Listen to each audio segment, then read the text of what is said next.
Maaliwalas sa panahon ng bumungad sa pagbabalik ng trabaho at eskwelahan ng lahat ngayong araw. Pero magtatagal ba ang magandang panahon na yan sa mga susunod na araw? Alamin natin kay Pag-asa Weather Specialist Veronica Torres. Magandang araw, ito yung update sa ating lagay ng panahon. Sa kasalukuyan na easterlies nakaka-apekto sa Palawan, Visayas at Mindanao. Kaya asahan natin, magiging maulan sa Palawan may mga kasamang kidlat at malalakas na hangin. Sa Batanes at Lubayan Island, partly cloudy to cloudy skies na may mga mahinang pag-ulan dahil sa northeast monsoon at sa nalalabing bahagi ng ating bansa kabilang ng Metro Manila may mga tsansa lang ng thunderstorm pero partly cloudy to cloudy skies lang din tayo.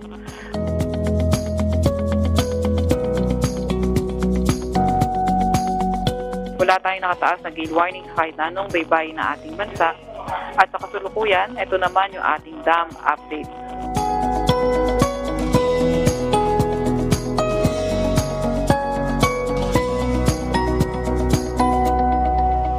At yan munang latest mula sa Weather Forecasting Center ng Pag-asa, Veronica Torres. Maraming salamat Pag-asa Weather Specialist Veronica Torres.